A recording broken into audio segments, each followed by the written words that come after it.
quoi de neuf cette semaine chez Panini Comics? Alors attention, ça va aller très très vite car à très petite semaine, pas grand-chose à se mettre sous la dent, ne serait-ce que du X-Men, ce qui est déjà quand même vachement bien, étant donné que les X-Men en ce moment, ça reste quand même une valeur sûre en comics.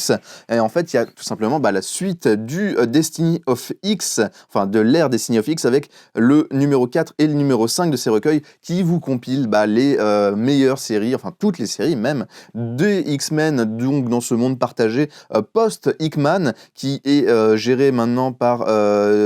Jerry Duggan, si je ne dis pas de bêtises, mais je vous laisserai me corriger si jamais je me trompe. En tout cas, une période qui reste quand même toujours aussi sympathique à suivre, et avec quand même des restes de la période hickmanienne, donc des numéros dans lesquels vous pourrez retrouver la suite de X-Men Red, Immortal X-Men, Knight of X, Legion of X, beaucoup de séries, du Giant Size Thunderbird notamment, dans ce numéro 4. Donc une série qui continue, qui est toujours comme d'habitude disponible dans ses formats souples, donc ses formats normaux classiques, et dans les éditions collector en cartonné qui sont toujours limités à 999 exemplaires. Si jamais vous les voulez, essayez de pas trop traîner quand même, c'est mieux de les prendre au plus vite pour être sûr de les avoir. Donc c'est la plus grosse sortie. On a quand même un autre softcover qui arrive cette semaine, ça faisait un moment je crois qu'on n'en avait pas eu, c'est un nouveau trésor de Marvel avec l'année 1987, si je ne dis pas de bêtises, c'est 1967,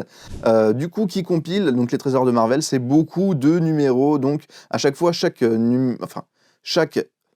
fascicule propose plein de comics d'une année, donc là c'est des comics de 1967, vous retrouvez du Amazing Spider-Man, du Fantastic Four, du Strange Tales, donc c'est avec Doctor Strange, il y a un Daredevil, et il y a aussi un truc qui est assez marrant, je vous l'incrusterai en image, c'est un numéro un peu parodique en fait du Silver Surfer, ça s'appelle le Silver Burper, en fait c'est le roteur de l'espace si vous voulez, et c'est un numéro complètement parodique des héros, et notamment du Silver Surfer et des 4 Fantastiques, qui est dirigé par Stan Lee et Jack Kirby, qui est assez bizarre, assez dément, en fait, quelque chose que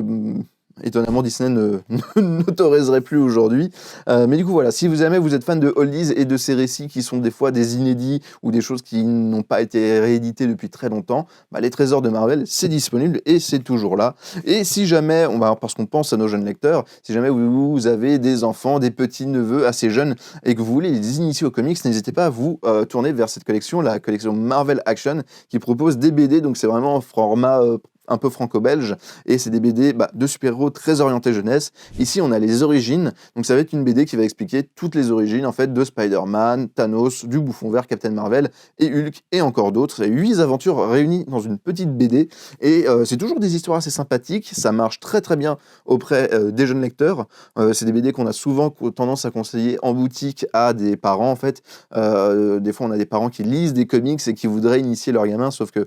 faire lire la dernière série Venom de Halloween et Ramvé, c'est pas forcément le meilleur des plans. Ça, c'est une bonne alternative pour les faire commencer dès le plus jeune âge. On avait eu aussi un Moon Girl et Devil Dragon qui était sorti, qui était assez cool. Et Moon Girl Devil Dragon qui là même est lisible auprès d'un public un peu plus âgé. Là, les origines,